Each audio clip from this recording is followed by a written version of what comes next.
here you go. Ladies and gentlemen, get your robe open. It's time for the good news, the bad news, and the other shit.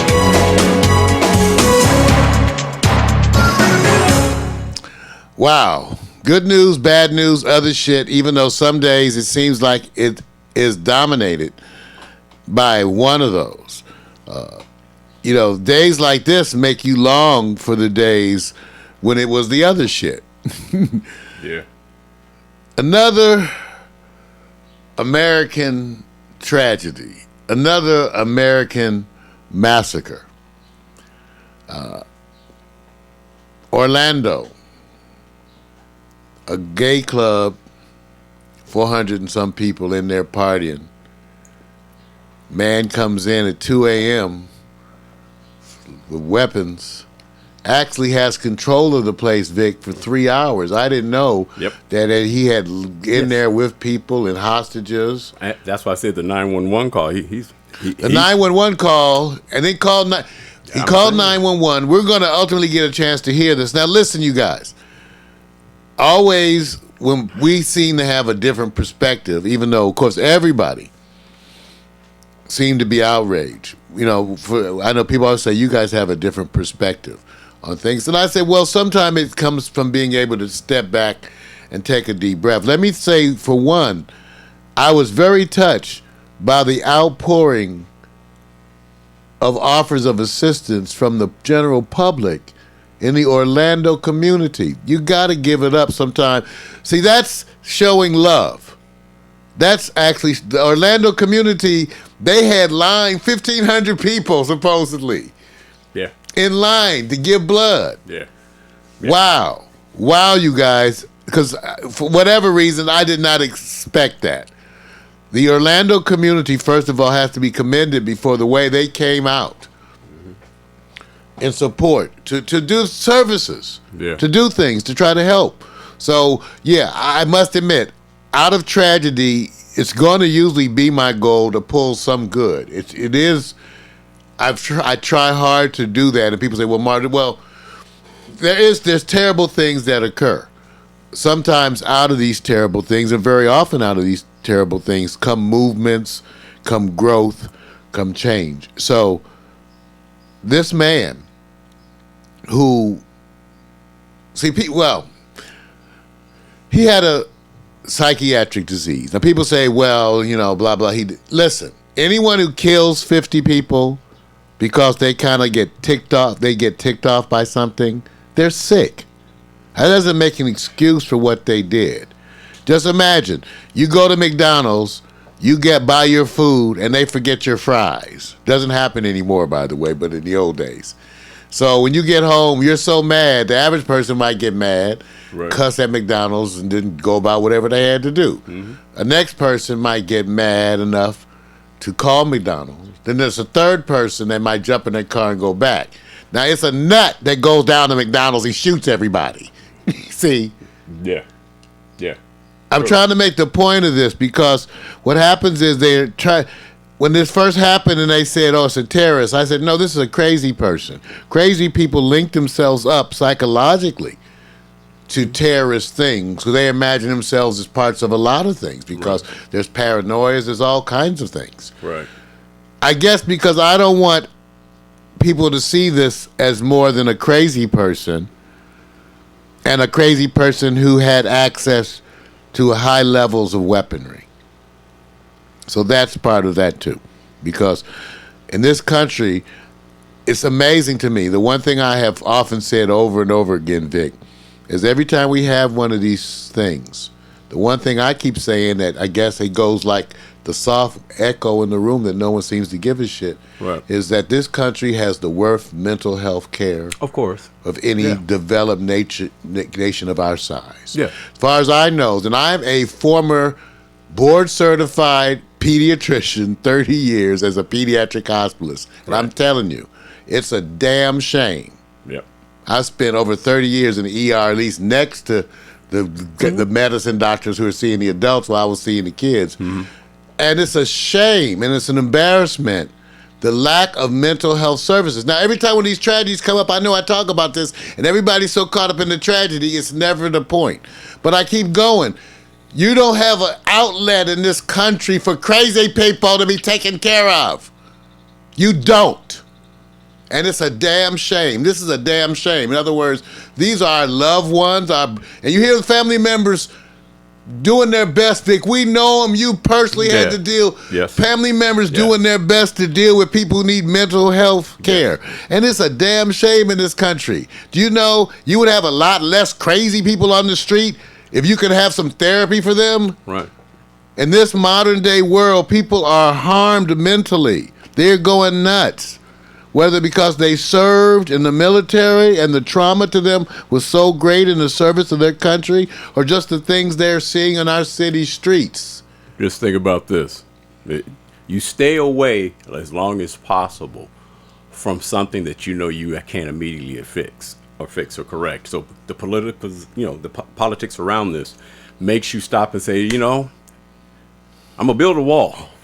So I'm not laughing at this. I'm saying the irony is if I keep you thinking over here, the real problem is over here. Yeah, you can build a wall now. You locked all the people in here with us. Right. So I just you locked us in here with them. So and look, I am not laughing at this, and I've always said this. I said you have to realize the money that's involved in healthcare and what it would take. The responsibility to have that effort to provide it to our civilians here in this country, the cost that it takes. I said, if I don't have to talk about it as a politician, I'll make you worry about the wall. I'll sit back and talk, excuse my language, shit about the other politicians I'm going against. If I keep it over there, then you'll never focus on this part. And so the healthcare balloon is growing for those who cannot provide for themselves, and those who have families are finding it like it's deep in the trenches now. There used to be here's this a service corridor. You can't even find nonprofits that can take on the breadth of services because they can't even do it from the medical point of view. They're really my experience was it just came down $2. That's all it did. It came down and what's $2. amazing, I can tell you, every health practitioner knows how much mental disease is out there. It is crazy scary. Yes, it's a lot. How much mental disease is out there, and they just they just let the people go and put them on the streets. PMC in the chat room was talking about how in the 80s, when this occurred, they just opened up the doors and put them out in the streets. They have a cost. They assessed a cost recently for the healthcare or mentally. They say probably over the calculation over the time. It's an average because, discovering it, being able to do something about it, the money and the amount per family in the case like this over the lifetime of the healthcare will cost them $773,000. Oh, I'm sure. So imagine that's in front of you. Totally. And people can live their whole lives and go, it would take me 25, 30 years just to make that money gross, So therein is part of the tragedy. I know every time we look at things a different view, but we try to do that on purpose. As a health practitioner, when I see these kind of tragedies and I think to myself, what can be done to prevent them? Number one on my list is mental health care. A system of health care that's available. Remember, I was one of the people who worked in the county system. I wanted rationing. People say, oh my God. I said, because what you're living is ration, it's just they're lying to you.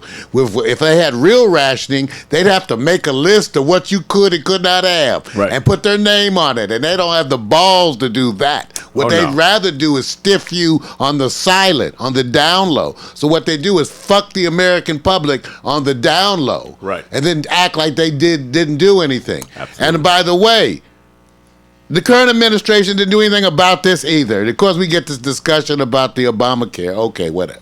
As a leftist person, I'm one of the dissatisfied people. I'm just saying, and I'm just satisfied on your behalf. I have health insurance, even though good mental health insurance doesn't exist Sure doesn't, in the man. United States of America. It doesn't exist. Show it to me. Show me the policies. Okay, it doesn't exist in the United States of America. And so every time you have a bunch of other people out there who are going nuts, should be under care, can't afford their medicines, living homeless. Your jails are filling up with people with mental disease. And so America, as part of this, a wall will not help this. No. You'll just be locking them in Yep. with us. We need to start to really think about providing care, mental health care for people, real care, and that means it can't have 30 visits. It has to be as long as you need it. Oh, that's Can you funny. believe that they give you limits on That's mental right, health right, care? yeah, Can yeah. you believe that? They What sure kind of do. asshole designed this? This is why, as a doctor, I say, what kind of asshole designed mental health coverage with 30 visits? They should find him and get him out of his bed. Him or her. And look, pull him out of their bed. And I'm not a politician, and I'm not going to sit back and say I have all the research on this. I'll just challenge people. I say just go back to your last, and it's not a Republican or Democratic thing. I'm not even getting into that. Just go look at your last president as the effort to tackle mental illness, and you tell me which person had that effort. And that I don't see any effort. That's my whole point. So I don't see any I keep effort. sitting up here going, There's no effort.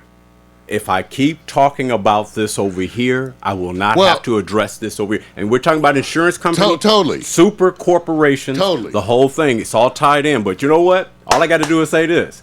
Let me just say, I'll build a wall. and that's all we got to do. Might continue the same old groove. So right now, everybody feels better about something until the tragedy comes, and then they go and get locked in to say, hey, must be somebody from this background. That's not the issue. The issue is that this was already going on years in development, decades in development. It's already here, man. And so we honor the victims of the tragedy. I tell people too, when these kind of things occur, we tend to focus on the hate crime aspect. But Vic, it's not as much of a hate crime as it is the crime of a person with mental disease. Absolutely. I tell people, when you have mental disease, it could be this, it could be them, it could be children with pets, it could be whatever weird thing goes through their head. So you can't really look at this massacre as a hate crime, even though the man did it with hate, because it's really a symptom of his disease. I'm sure there are other people he hated. Ex-girlfriend said he changed and he started physically abusing me. He got bipolar.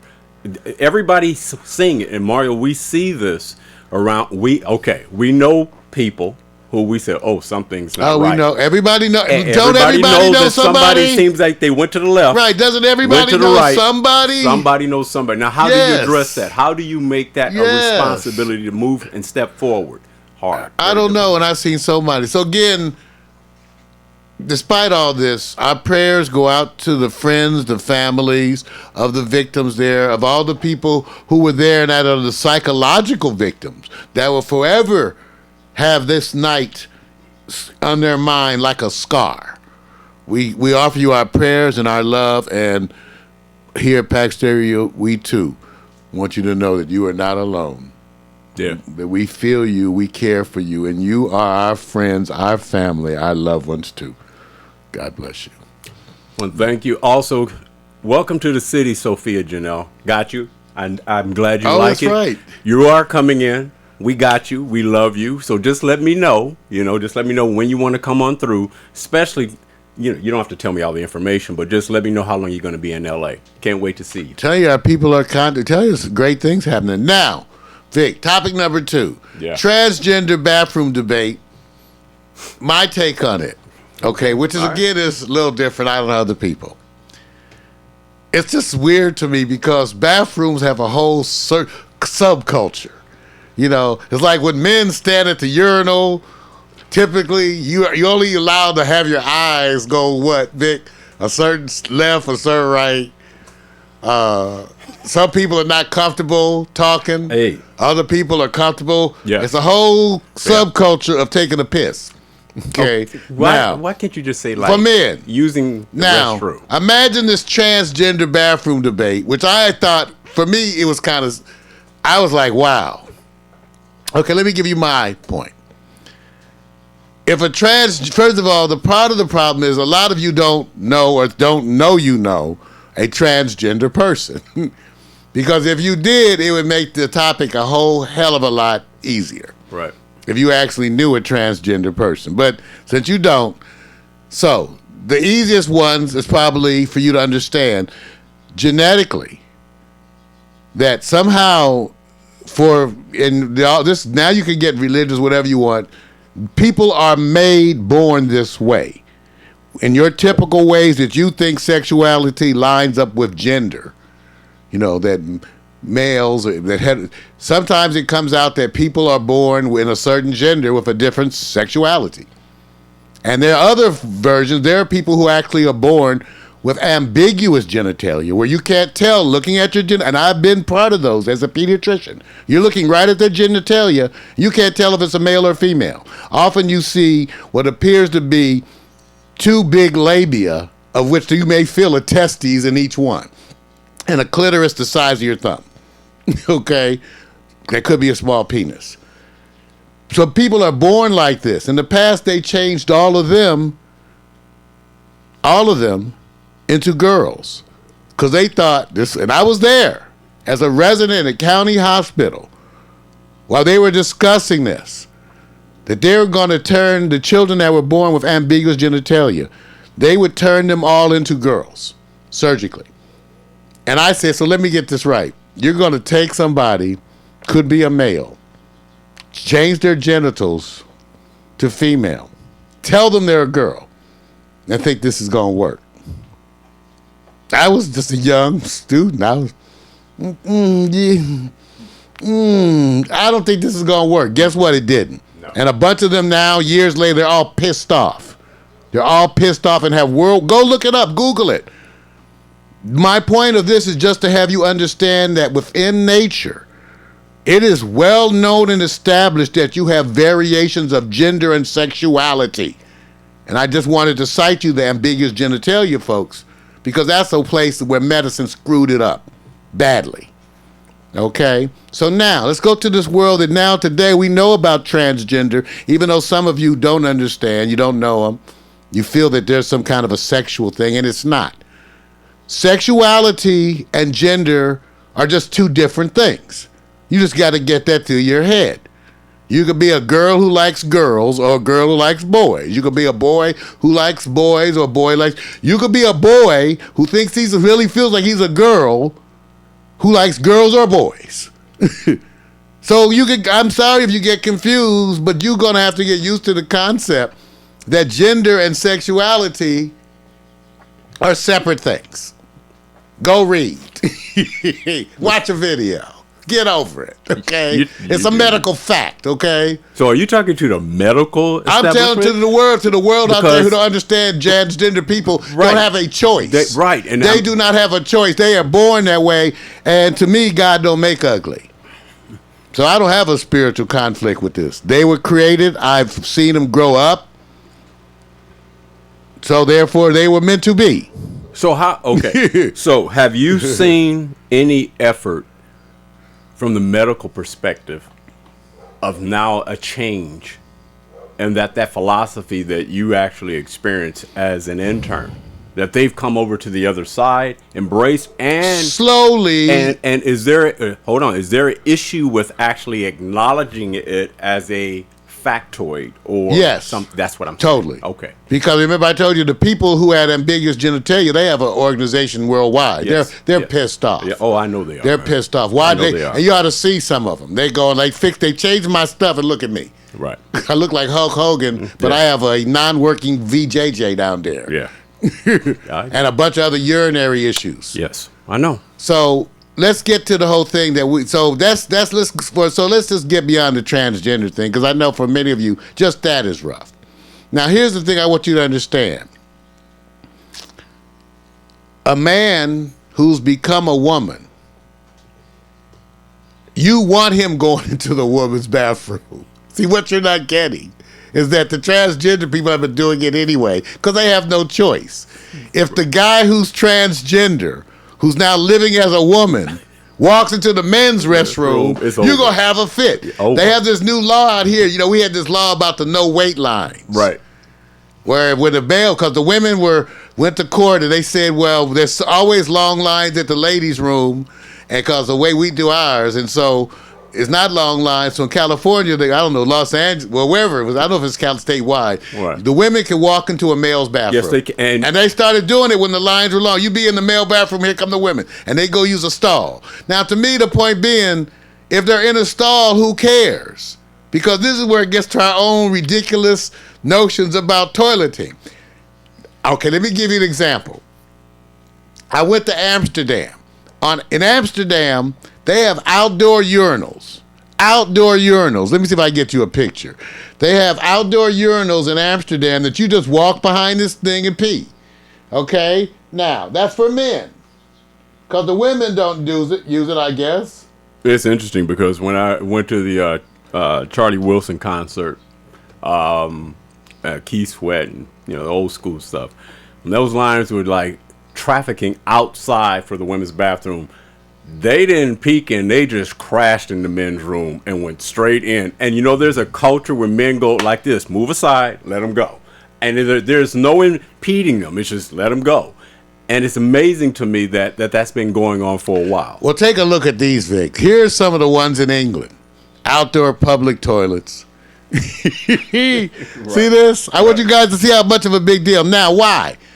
Because this makes the transgender bathroom thing kind of a mute issue, right? Yeah. See, in other European countries, other places of the world, they just piss together anyway. So it's not, it's just happy go PTT time. That's it. Okay? So it's not an issue. So, again, the toileting, if in a minute you don't care if women take a piss next to you, then what difference does it make? But I still have the point of view that a transgender person, you want them going into the bathroom that they look like. Right. If they look like a dude, you want them to go to the male bathroom. If they look like a woman, you want them to go to the woman. That's when they don't is when you're going to have trouble.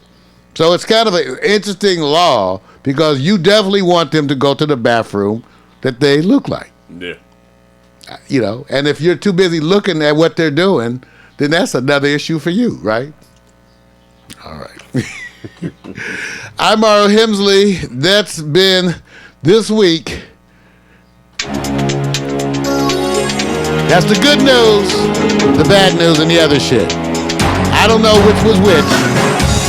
The good news, the bad news, and the other shit.